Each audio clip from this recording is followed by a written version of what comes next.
Hey everyone, I'm Hailey from Ragsdale Tiger Theater. I am here with Miss Daniels. She is our speech therapist at Ragsdale High School. How are you doing today, Miss Daniels? I am doing great. I hope you are. Yes. Is it okay if I ask you a few questions? Absolutely. Okay, our first question is, who has served as an inspiration in your life? My parents. My dad was in the military. He was in the Air Force, and my mother, she was a stay-at-home mom until I went to kindergarten. They instilled lots of values within my brothers and I. They held us accountable. They made sure that we served and served without recognition. And they just made it a point to make sure that we knew how to love and to love others. They loved hard.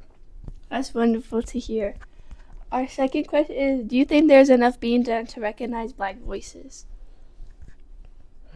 Enough. It's hard to put a number or an amount on something that means so much to me personally as a Black woman. I think we could always have more.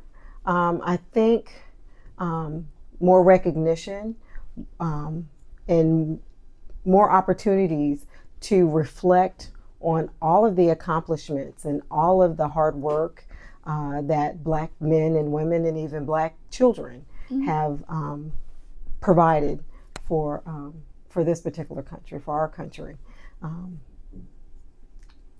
No, but I would like to see more. Why not more? Yes. Tell us about a Black artist, musician, or author that you like. Oh, that's hard because I have so many. But what comes to mind, or who comes to mind initially, Stevie Wonder and Prince and Michael Jackson. I'm a 70s baby. So music was within our home every day. My mother would get up and turn on the radio and would have music all day long until she went to sleep, and when she woke up and went back on. And so for them, I would say the giftings and talents of Prince at a time that initially when he came on the scene, he was not truly appreciated or valued for his scope of work at that time, but it evolved over time. And if you ever have the opportunity to sit and listen to him speak, he was very insightful. Almost to the point where you would be able to receive such knowledge that you wouldn't think that it would come from a man of his stature, but based upon the things that he did, but his talents with his musical abilities without being taught is something that I think is amazing. And as far as Stevie Wonder just being blind, and coming out and having that as someone would look at that time as a disability, if you will, but still to be able to come out and share his gift of song with so many and then to be accepted and still revered now, I think is powerful. Okay. If you could have any dinner with any Black figure from Black history, who would it be and why? It would be, initially, I would say now the Obamas, Michelle and Barack. I would love to interview the two of them together just because how they are as a couple, as a married couple, as children. I know the relationship that they had with their mothers, and I know it's the same relationship that I have with mine.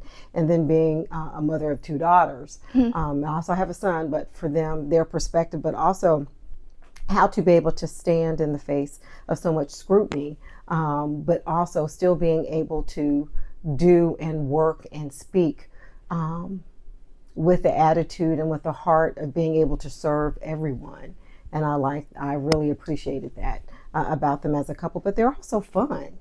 You know, if you listen to them, some of their interviews, they know how to how to have fun. They love to dance. They love comedy. So you could be really free with them, I feel. And so it'd be good just to sit around and just to joke and to eat and not look at them as the former president and the first lady, but as a man and a woman who are just in this life surviving, I think would be an enjoyable dinner for me.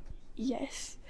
How did you get into education or into an educational therapist? It came just by chance. I had wanted to really work in a hospital in the medical field. And so I never thought and never wanted to really work with children. I just wanted to be in the medical field. And so if they came about in the medical field, that was fine. However, in '92, when I was getting ready to graduate, a friend of mine called and said, hey, there's a job that I was offered, but it's in a location closer to you, and she wasn't willing to move. And so I took it and got into it and fell in love with the kids that I had. And so I never looked back. And I've enjoyed working with children, helping them to communicate, empowering the parents, as well as working on the different teams and the different schools that I've been a part of. And so I love it, and I'm here, pushing my last 3 years, and it's going to be within the educational setting. So I'm happy that I came in. That's amazing to hear. What is something that has changed your life as you as a person? Having children. My own children changed me, and it changed me for the better. My kids are so much fun now. They're older. They're 27, 23, and about to turn 21.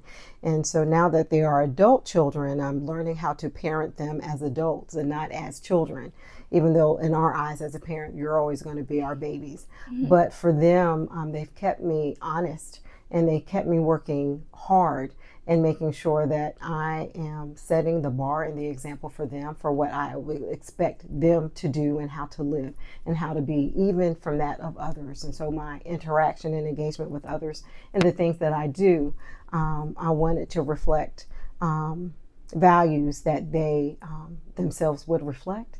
And one thing, my husband and I always say is that, when you walk out of the house, you're representing the Daniels family. And so that's something that I believe that they will take with them, because they know if they're not doing anything, they'll hold each of us accountable. It's like, the Daniels do that. And so, but that's something, just having them, and I'm so grateful for them. What does Black History Month mean to you personally? Oh, so many emotions, so many great feelings I have about it. And it's just because it is a time to reflect on the sacrifice and the endurance and the fortitude, the hard work of Black men and women. And it's an opportunity to reflect on all of those accomplishments and to discuss all of the things that have been done and dedicated within our country, and all of the things that we're able to enjoy right now, and just to reflect upon that, and just to reflect on the fact that even in the midst of situations and moments and times that weren't as welcoming or as loving, that they were able to stand flat-footed upon what they knew to be true and continue to forge and to work. And so this is just a time to reflect that. And I just feel gratitude and such pride. Yes. Do you have any advice for any students that might be going through what you went through or are just struggling right now? Yes, just to continue to forge ahead, to take moments just to stop and reflect on the good, to not be so concerned about what looks bad, but try to find the positive in everything, because there's always a positive to a negative. Mm-hmm. And to seek someone out. There's always one person who's available, who can encourage and who can speak positively and to speak life into them, and to give them a different perspective. And if you don't have that one person, I am that one person who would willingly sit and listen and encourage without judgment. And that's something that I think that we all need, is someone, that one person who can sit and reflect and to discuss with you without judgment, in a secure place and setting, to help you reflect on the situation at hand and help you see that one glimmer of hope or of peace or of joy that can get you to the next moment, because there's always a next moment and there's always a tomorrow. Okay, well, that's all I have for you today. So thank you for your time, and I hope you have a good rest of your day. Thank you. I appreciate it.